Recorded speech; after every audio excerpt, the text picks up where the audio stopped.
أعوذ بالله من الشيطان الرجيم. بسم الله الرحمن الرحيم. السلام عليكم ورحمة الله وبركاته. الحمد لله رب العالمين، والصلاة والسلام على أشرف الأنبياء والمرسلين وعلى آله وأصحابه أجمعين. سبحانك لا علم لنا إلا ما علمتنا إنك أنت العليم الحكيم. وقال رب اشرح لي صدري ويسر لي أمري واحلل عقدة من لساني يفقه قولي. اللهم صل وسلم على سيدنا محمد وعلى آله وأصحابه أجمعين. أما بعد. Alhamdulillah, pertama dan utamanya kita merapatkan syukur kita kepada Allah Subhanahu wa Ta'ala kerana pada hari yang mulia, penghulu segala hari. Dalam seminggu ada penghulu segala hari, iaitu Yaumul Jumaat ataupun hari Jumaat, yang mana hari Jumaat ini ganjarannya dibesarkan ataupun digandakan oleh Allah Subhanahu wa Ta'ala kepada barang siapa yang hamba-Nya beramal ibadah. Alhamdulillah, hadirin sidang Jumaat yang dirahmati oleh Allah sekalian, pada hari ini kita telah pun masuk ke bulan Rabiul Akhir ataupun Rabiul Tsani, yang mana kita telah melepasi satu bulan, iaitu bulan Rabiul Awal, bulan yang sangat mulia, yang sangat istimewa di antara bulan-bulan haram yang lain, yang mana seperti bulan Muharram, bulan Ramadan, bulan Rabiul Awal itu menjadi istimewa. Yang dahulunya bulan Rabiul Awal ini biasa-biasa sahaja, tidak ada keistimewaan, tidak ada keutamaan, biasa-biasa sahaja. Kita sekarang ini masih lagi terasa kehangatan yang namanya sambutan Maulidur Rasul. Sebab kat Malaysia ni biasanya sambutan Maulidur Rasul sepanjang tahun, khususnya kat negeri Johor ni. Kalau kita tengok dah nak masuk sambutan Maulidur Rasul yang akan datang pun masih ada lagi masjid-masjid yang buat memperingati kelahiran baginda Rasulullah SAW. Itu namanya tanda cinta kita, tanda cinta kita kepada Allah dan Rasulnya. Kita ini telah menjadi umat Nabi Muhammad sallallahu alaihi wasallam, salah satu umat yang mulia. Allah sebut dalam Al-Quran, kuntum khaira ummatin ukhrijat linnas. Kamu ini adalah antara sebaik-baik umat yang aku keluarkan daripada semua manusia. Maksudnya kat sini, umat Nabi Muhammad ini adalah umat yang mulia disebabkan kelahiran baginda Rasulullah SAW. Sebab itu saya katakan tadi, bulan Rabiul Awal itu dahulunya biasa-biasa sahaja, tidak ada keistimewaan, tidak ada keutamaan. Tetapi selepas kelahiran baginda Rasulullah SAW, bulan Rabiul Awal itu menjadi istimewa.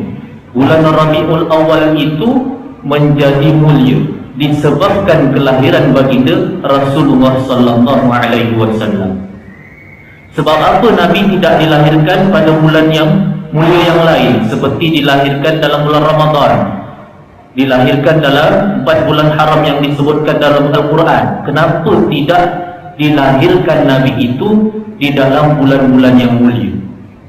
Jadi Allah nak tunjukkan dekat sini, Nabi itu mulia bukan disebabkan lahir dalam bulan yang mulia, tetapi bulan yang tidak mulia disebabkan kelahiran baginda Rasulullah SAW, bulan itu menjadi mulia. Maksudnya bulan Rabiul Awal yang dahulunya tidak ada kelebihan, tidak ada keistimewaan, tetapi selepas kelahiran baginda Rasulullah SAW, bulan Rabiul Awal itu diangkat menjadi mulia. Baik, hadirin yang dirahmati oleh Allah sekalian, seorang sahabat Sayyidina Jabir bin Abdullah bertanya kepada Rasulullah SAW, wahai Rasulullah, akhbirni, bagi tahu aku, an awwal syai'in khalaqallah qabla al-ihya, perkara penciptaan yang pertama yang Allah ciptakan. Apa dia yang Allah ciptakan sebelum Allah ciptakan neraka, sebelum Allah ciptakan syurga, sebelum Allah ciptakan makhluk-makhluk yang lain? Apa dia penciptaan yang pertama? Sayyidina Jabir bertanya kepada Rasulullah.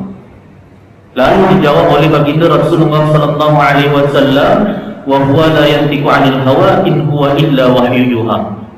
Sungguhnya Nabi ini kalau dijawab satu soalan, dia tak akan ikut hawa nafsu dia. Dia akan bergantung pada wahyu dan ilham yang Allah bagi kepada baginda Rasulullah sallallahu alaihi wasallam.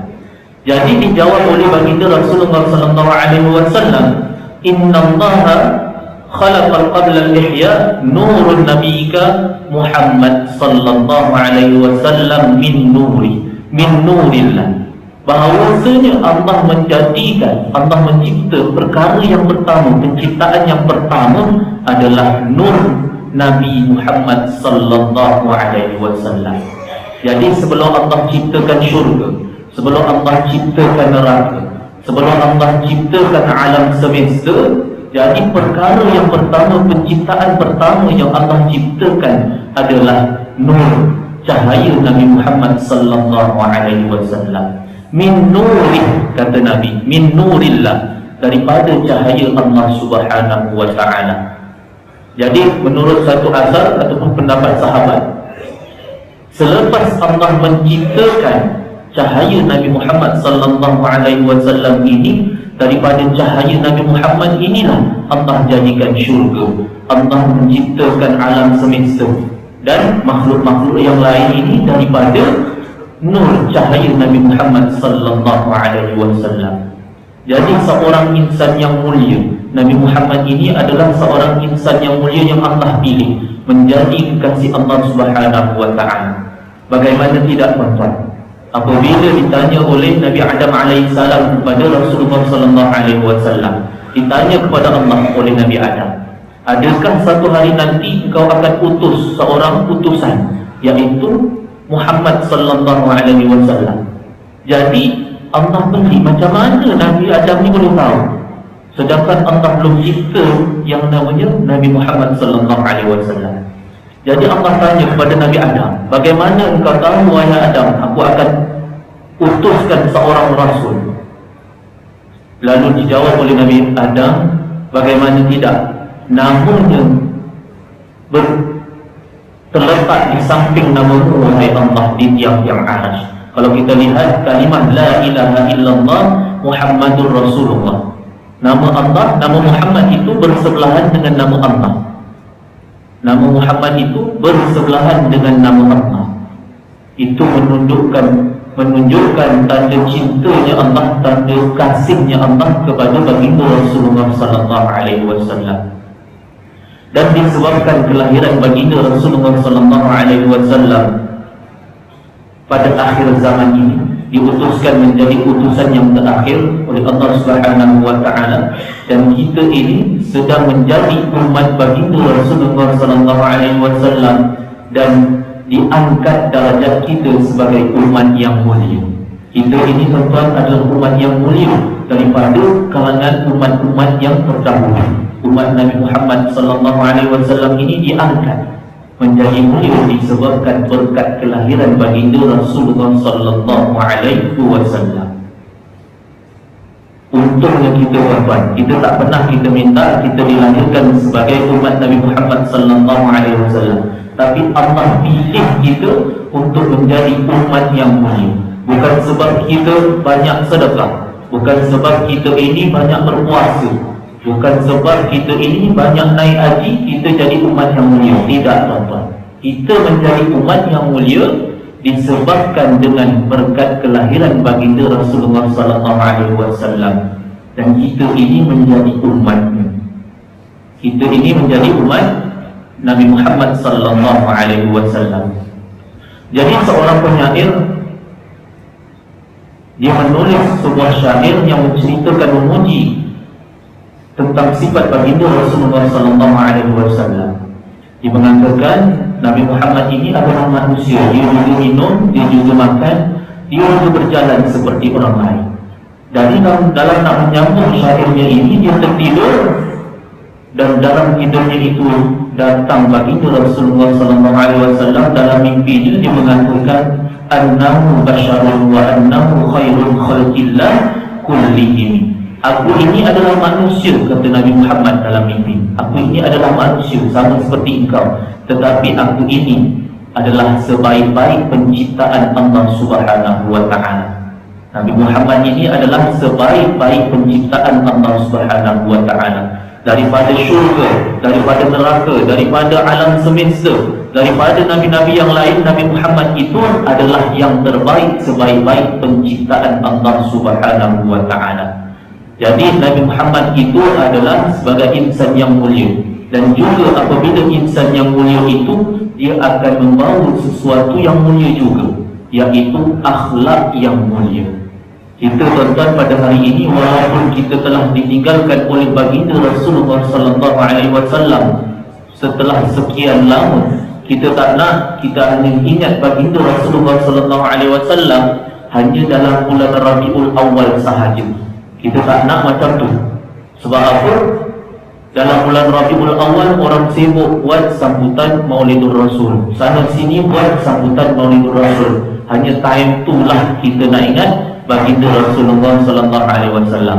Time lain kita lupa, kita tak nak. Walaupun baginda Rasulullah SAW itu jauh meninggalkan kita, tetapi kita nak bawa kehidupan baginda Rasulullah SAW ke dalam kehidupan kita. Sebab apa tuan-tuan? Nabi Muhammad itu sangat prihatin, sangat ambil berat terhadap umatnya. Disebutkan dalam Al-Quran, laqad ja'akum rasulun min anfusikum azizun 'alaihi ma 'anittum harisun 'alaikum bil mu'minina raufur rahim. Nabi Muhammad itu salah satu sifatnya adalah mengambil berat, sangat prihatin terhadap umatnya. Bagaimana tidak tuan-tuan? Setiap malam apabila ditanya oleh Sayyidatina Aisyah, wahai Nabi, wahai Rasul, wahai suamiku, engkau ini seorang utusan Allah, seorang Rasul Allah, seorang Nabi Allah, seorang kekasih Allah, tetapi engkau tidak pernah meninggalkan solat malam, sehingga engkau menangis, berdoa, bermunajat kepada Allah Subhanahu wa ta'ala. Engkau solat sampai bengkak-bengkak kaki. Wahai Rasulullah, apa yang kau minta? Wahai Rasulullah, Sayyidatina Aisyah bertanya. Jadi dijawab oleh baginda Rasulullah SAW, aku bermunajat, aku berdoa adalah untuk keselamatan umatku. Para ahli tafsir sepakat mengatakan adalah untuk keselamatan umatnya dijauhkan daripada api neraka. Nabi Muhammad itu ingat kita, semasa hidupnya dia ingat kita, semasa nak wafat dia ingat kita, dan setelah wafat pun dia ingatkan kita. Dia sayang kat kita. Bagaimana tidak tuan-tuan? Semasa hayatnya sahaja baginda bersabda, sekiranya aku telah wafat dan apabila di hari akhirat nanti aku akan tunggu umat-umatku, sekiranya aku tidak ada di tiang sirat, aku akan tunggu yang namanya tempat timbangan Al-Mizan.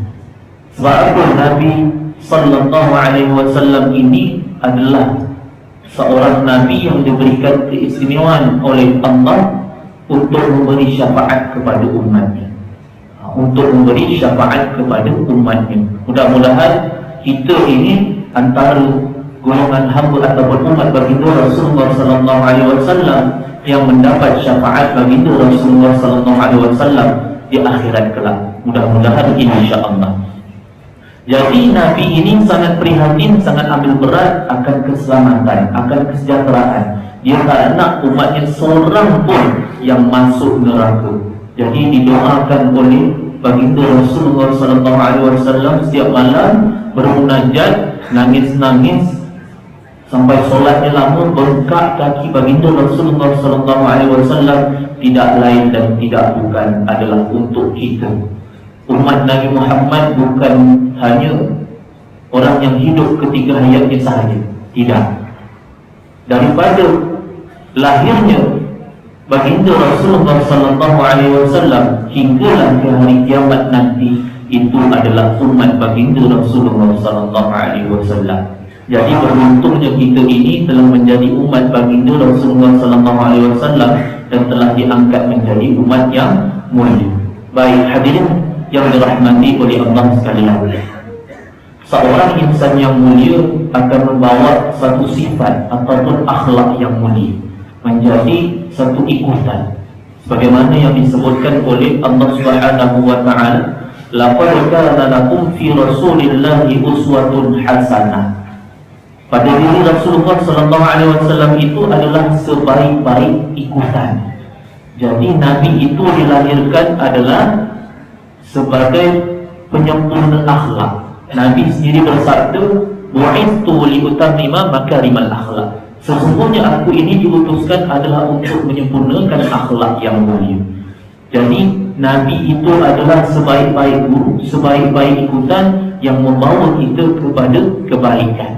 Baik hadirin yang dirahmati Allah sekalian, kalau kita nak menjadi seorang ayah yang baik, kita ikut baginda Rasulullah sallallahu alaihi wasallam bagaimana dia menjadi seorang ayah yang baik.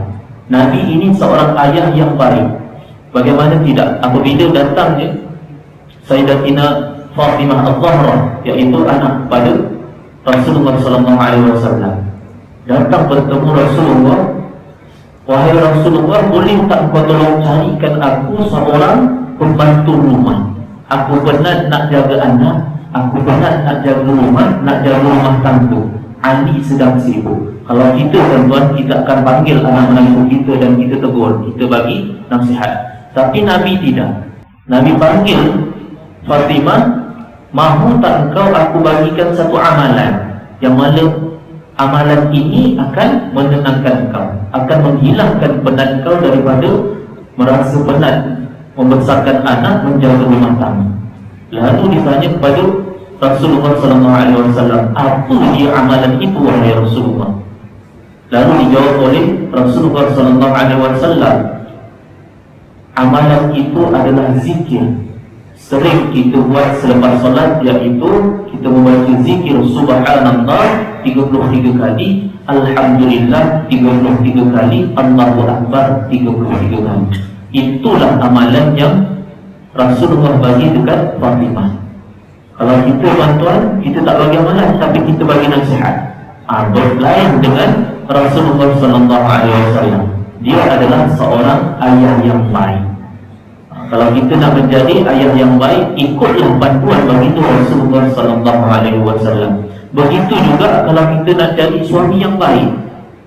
Tuan-tuan ada isteri, kita nak jadi suami yang baik, kita ikut bagaimana Rasulullah sallallahu alaihi wasallam ini mentarbiyah, mendidik para isterinya menjadi insan yang mulia. Menjadi insan yang mulia. Kalau kita lihat baginda Rasulullah sallallahu alaihi wasallam apabila nak ke masjid dengan Sayyidatina Aisyah, beliau berlari-lari kecil. Tiap-tiap hari lomba lari pergi masjid dengan Sayyidatina Aisyah.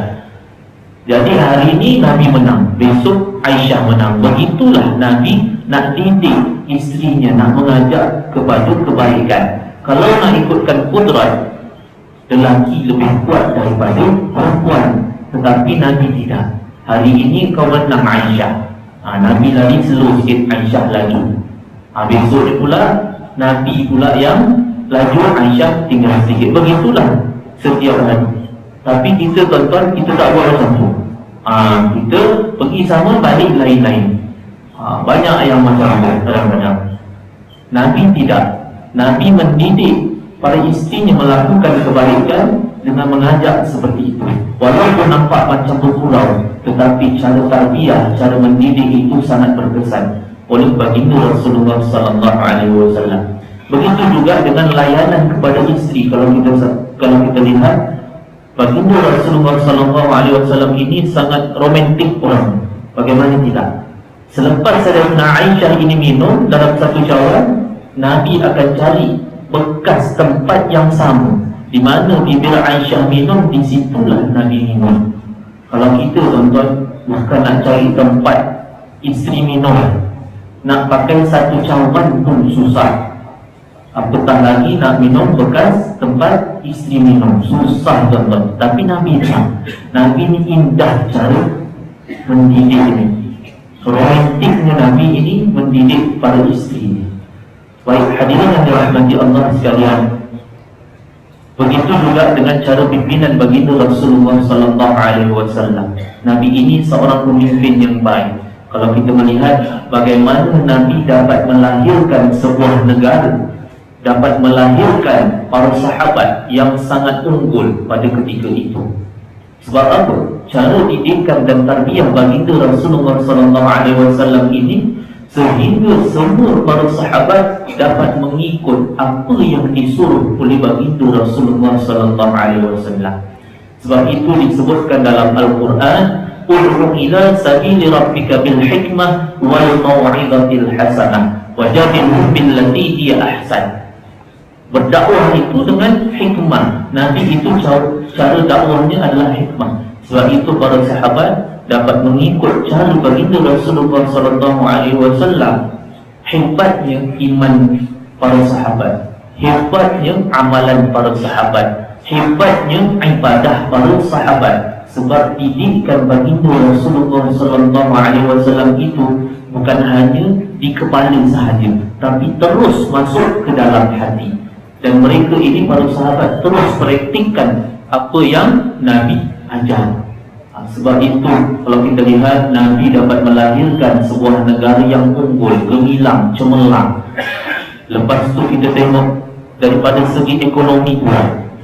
Ketika itu Madinah adalah ekonomi yang paling kukuh. Nabi dapat membina sebuah negara yang ekonominya kukuh, yang umatnya sejahtera dengan kepimpinan baginda Rasulullah sallallahu alaihi wasallam.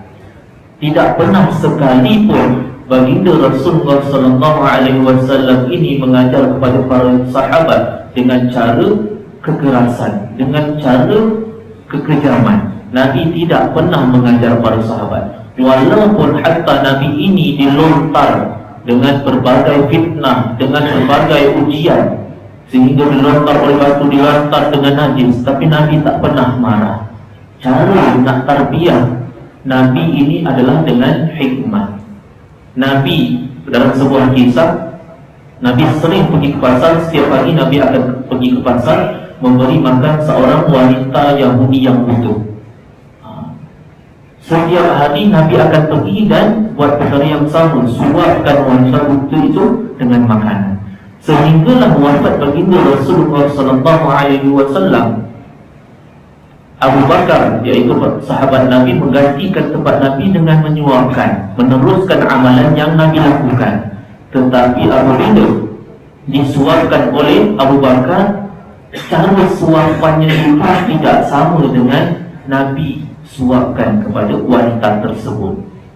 Jadi ditanya, siapa hari ini yang suapkan aku? Kenapa lain? Kenapa lain? Dalam pada masa yang sama, wanita itu mengherdik, mencaci, mengkeji seorang lelaki yang namanya Muhammad. Menangis Sayyidina Abu Bakar. Menangis Sayyidina Abu Bakar apabila mengetahui orang yang dicaci itu, orang yang dikeji itu oleh wanita tua itu, wanita Yahudi itu adalah baginda Rasulullah sallallahu alaihi wasallam. Lalu disebutkan, dinyatakan kepada wanita itu, orang yang suapkan engkau setiap pagi, setiap hari adalah orang yang engkau maki. Orang yang engkau maki. Ketika hayat baginda Rasulullah sallallahu alaihi wasallam, apabila menyuapkan wanita itu tetap akan mencaci, mengeji, memaki hamun, tetapi Nabi Muhammad tidak pernah marah. Malah disuapkan terus tidak pernah putus sehinggalah wafat baginda Rasulullah sallallahu alaihi wasallam. Kalau kita lihat dengan didikan dan tarbiyah baginda Rasulullah sallallahu alaihi wasallam ini, umat ketika itu yang mana bukan Islam tertarik dengan agama Islam dengan sebab kesopanan santunnya baginda, akhlak baginda Rasulullah sallallahu alaihi wasallam. Wa innaka la'ala khuluqin 'azim. Sesungguhnya pada engkau itu adalah akhlak yang terpuji, akhlak yang tinggi. Nabi itu mempunyai akhlak yang tinggi, yang terpuji, yang dapat mendidik kepada semua umatnya. Sebab itu kita, tuan-tuan hadirin yang dirahmati oleh Allah sekalian, kita yang sedang hadir pada hari ini dan yang belum hadir, insya-Allah kita amalkan sunnah baginda Rasulullah sallallahu alaihi wasallam. Bagaimana kita kata kita ini sayang pada baginda Rasulullah sallallahu alaihi wasallam. Bagaimana kita ini mengatakan kita ini rindu kepada Rasulullah sallallahu alaihi wasallam. Sedangkan apa yang disuruh oleh baginda Rasulullah sallallahu alaihi wasallam ini kita tidak buat, kita tinggalkan. Sunnah-sunnah Rasulullah sallallahu alaihi wasallam ini, kalau kita nak mengatakan kita rindu, kita cinta, kita sayang pada baginda Rasulullah sallallahu alaihi wasallam, kita amalkan sunnah baginda Rasulullah sallallahu alaihi wasallam. Mudah-mudahan dengan cara kita mengamalkan sunnah baginda ini, kita akan bersama-sama baginda di akhirat kelak, insya-Allah taala. Baik hadirin yang dirahmati oleh Allah sekalian, kalau kita melihat pada akhir-akhir ini, banyak fahaman-fahaman ataupun pendapat-pendapat yang mengatakan dan mempertikaikan tentang sambutan baginda, sambutan Maulidur Rasul, sambutan yang namanya kita mengingati kelahiran baginda Rasulullah sallallahu alaihi wasallam. Ada setengah pendapat yang mengatakan salah, tak boleh, macam-macam, ini tidak pernah dibuat oleh baginda Rasulullah sallallahu alaihi wasallam. Para sahabat tak ada buat. Banyak pendapat-pendapat yang mengatakan begitu. Kita ini, kita nak tanda cintanya kita, sayangnya kita kepada baginda Rasulullah sallallahu alaihi wasallam. Kita nak memperingati seorang insan yang Allah sendiri sayang, menjadi kekasih Allah. Kita nak ingat seorang insan yang mulia, yang dipilih oleh Allah Subhanahu wa taala, yang diutuskan kepada umatnya. Kita ini telah menjadi umatnya disebabkan dengan berkat kelahiran baginda Rasulullah sallallahu alaihi wasallam. Kita ini mendapat hidayah iman dan Islam. Kita ini mendapat nikmat iman dan Islam. Bagaimana tuan-tuan, sekiranya Nabi wafat sebelum Islam tersebar, kita ini tidak mendapat yang namanya hidayah ataupun nikmat iman dan Islam. Dengan sebab kelahiran dan berkat baginda Rasulullah sallallahu alaihi wasallam, dengan berkat pengorbanan yang tidak pernah henti, baginda tidak pernah putus asa dengan cara dakwah baginda Rasulullah sallallahu alaihi wasallam, dan akhirnya pada hari ini kalau kita melihat, semua negara ada agama Islam, semua negara ada umat Islam dengan berkat baginda Rasulullah sallallahu alaihi wasallam. Jadi fahaman-fahaman seperti itu perlu kita jaga, perlu kita hati-hati. Sebab apa? Dengan fahaman-fahaman sebegini, dia boleh merosakkan akidah kita, boleh merosakkan akidah kita. Nabi itu diutuskan bukan untuk suka-suka. Allah utuskan bukan untuk suka-suka. Nabi itu adalah wa ma arsalnaka illa rahmatan lil alamin.